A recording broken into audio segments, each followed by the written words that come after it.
Pranab Kumar Mukherjee é presidente da Índia há pouco mais de um ano. Apesar do seu papel como chefe de Estado ser em grande parte cerimonial, Mukherjee é um político veterano, tendo desempenhado vários papéis no governo. Viu na ex-primeira-ministra da Índia, Indira Gandhi, uma mentora numa carreira política que começou com a sua eleição para o Parlamento em 1969.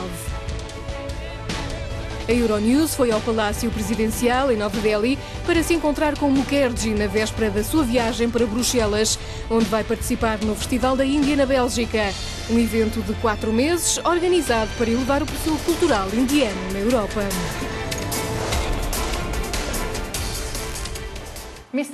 Senhor Presidente, obrigada por nos receber em sua casa e por participar nesta edição de Global Conversation, uma conversa com a intenção de focar as questões vitais no coração da Índia atualmente. Vem para a Europa num momento em que tanto a Índia como a União Europeia estão a braços com grandes dificuldades económicas. Ouvimos tudo sobre a crise do euro, mas os problemas económicos da Índia apanharam-nos de surpresa. Era suposto representar o futuro, a inteligência, a potência industrial de um dos países BRICS. O que aconteceu?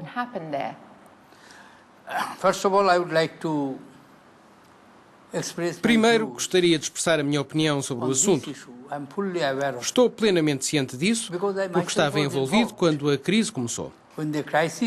No início da crise financeira, em 2008, tive a responsabilidade adicional de chefiar o Ministério das Finanças. Por isso, tive de enfrentar este problema. Heading the finance ministry. Therefore, I had to face this problem. Indian GDP was growing. O PIB indiano crescia rapidamente, a mais de 9%. Mas quando assumi, percebi que havia um deslizar do PIB para baixo. De forma retrospectiva, podemos dizer que não percebemos a profundidade da crise. Então, com a maioria dos outros países, tivemos que providenciar pacotes de estímulo.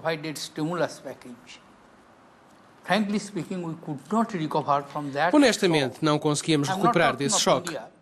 Não falo da Índia, mas do mundo inteiro. Porque o problema está na raiz, onde existe uma série de problemas na zona euro, problemas nossos e da maioria dos países emergentes e desenvolvidos também, que a nossa mobilização de recursos não está a conseguir resolver.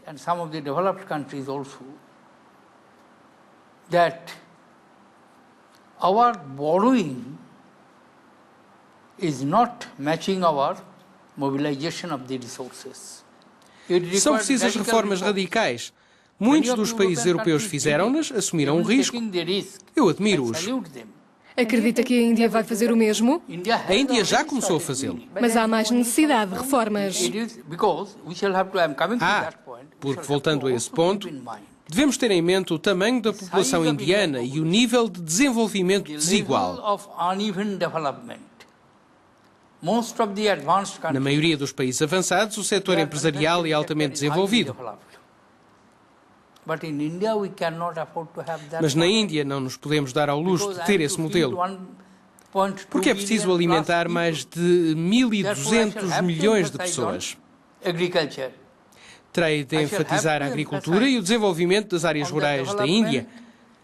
Mas concordo que no contexto atual, em que o mundo se está a tornar economicamente integrado, a economia global não é apenas um sonho, mas uma realidade que teremos de trabalhar em conjunto, mas tendo em vista os requisitos específicos do país.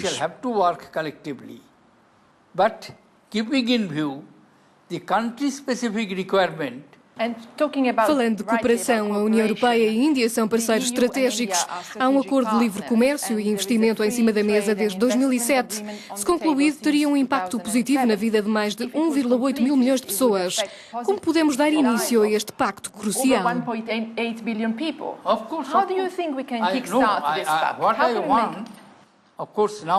Claro, agora não consigo dar resposta ou agir sobre isso. Mas o meu conselho para os meus colegas do Ministério é que 15 rondas de negociações já foram concluídas. Eu também vou acompanhar de perto. Quando estava no Ministério das Finanças, chegámos a um grande número de áreas de entendimento. Há apenas poucas áreas de desacordo. Temos que diminuir essas diferenças.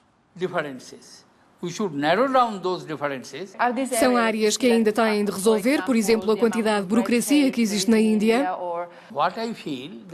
Sinto que existem certas áreas onde há diferenças conceptuais, mas não estou a ir ao âmago da questão. O que quero reforçar é que temos de trabalhar para chegar a um acordo mais cedo ou mais tarde. Mas venha à Europa para um evento cultural, Europália, este magnífico espetáculo da cultura e das artes indianas. Claro, a Índia é a mais antiga civilização do mundo, mas enquanto Estado-nação, a nossa experiência é relativamente recente. Mas a Índia é o lar da mais antiga civilização. Fala sobre os arápanos. O ingrediente essencial da civilização indiana é a pluralidade. Neste festival em que estamos a participar, gostaríamos de transmitir a profundidade da nossa cultura.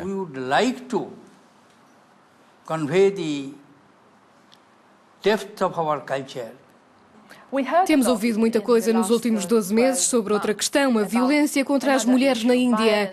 Os média transmitem-nos a imagem real ou há um outro lado na história?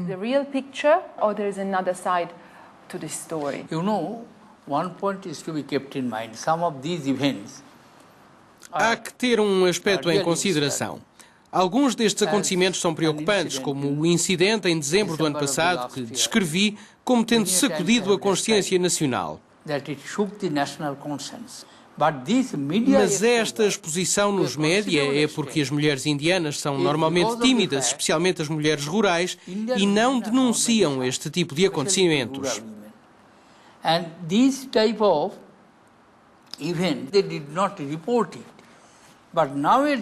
Mas hoje em dia estão a ser devidamente denunciados. De certa forma, isso é bom, embora por enquanto esteja a projetar uma imagem distorcida da Índia. Mas posso assegurar que, em todas as medidas que foram tomadas ou que estão a ser pensadas, um dos objetivos básicos do nosso crescimento é o fortalecimento das secções mais fracas, nomeadamente das mulheres. No poder local, mais de 3 milhões de representantes locais e eleitos participam na tomada de decisões.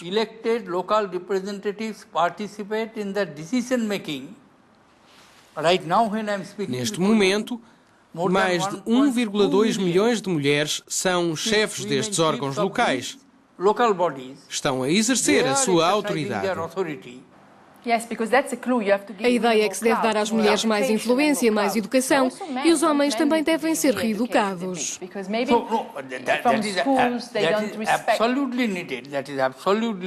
Isso é absolutamente necessário. É preciso uma consciencialização, educação, a criação de um consenso. É por isso que virei a página e pedi aos meus compatriotas para redefinirem a nossa bússola moral.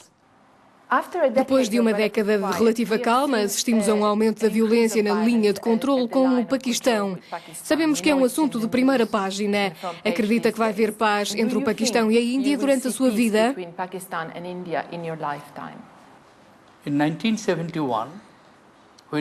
Em 1971, quando Indira Gandhi era primeira-ministra e Zulfikar Ali Bhutto, o primeiro-ministro do Paquistão, a Índia entrou num acordo conhecido como o Acordo de Simla, no qual a Índia cedia todos os territórios ocupados pelo exército indiano durante a guerra.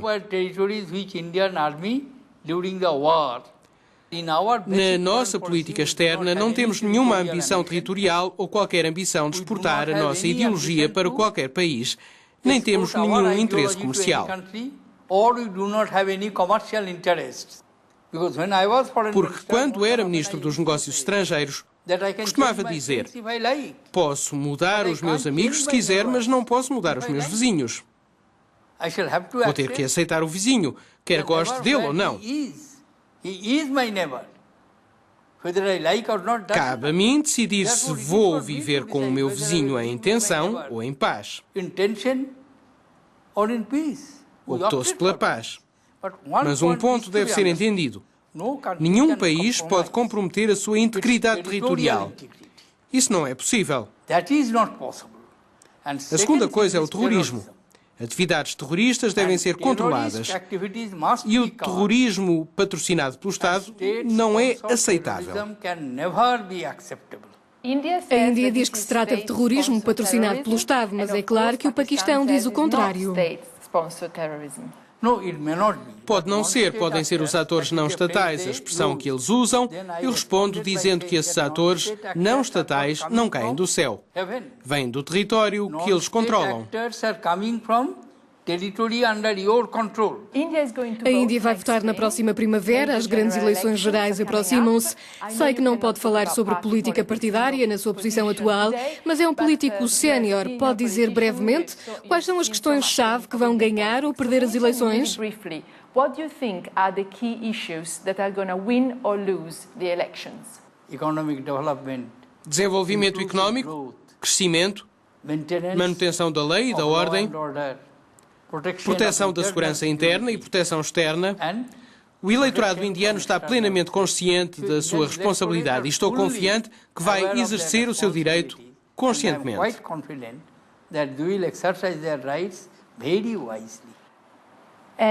Acha que é importante ter um líder carismático para ganhar estas eleições?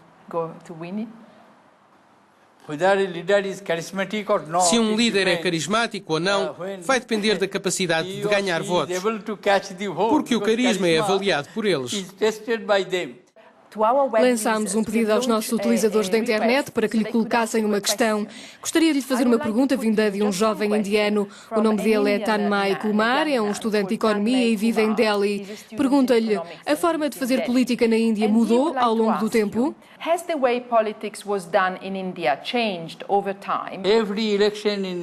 Cada eleição na Índia é histórica, no sentido em que tem lançado novos líderes, novas questões, tem abordado novos problemas que a economia em crescimento, o país e a sociedade enfrentam. It has addressed new problems which the growing economy, growing country, growing society faces. Gostaria de abordar a sua incrível perspectiva histórica. Passou por todas as páginas da Índia após Gandhi. Não temos tempo para uma aula de história, mas se os fundadores da Índia, Gandhi e Nehru, estivessem aqui hoje, ficariam satisfeitos com o que veem?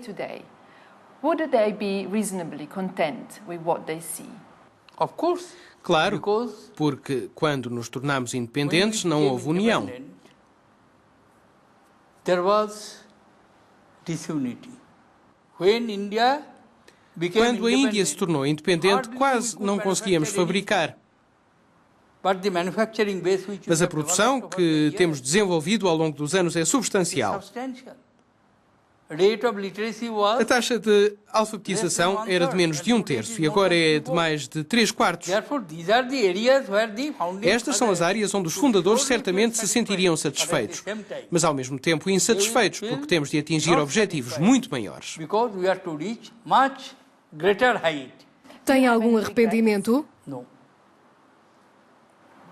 O que o mantém acordado à noite hoje em dia?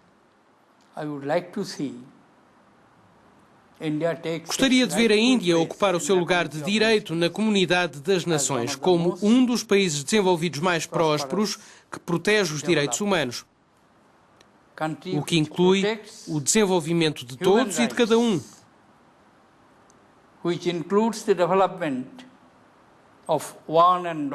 que é a máxima da nossa sociedade.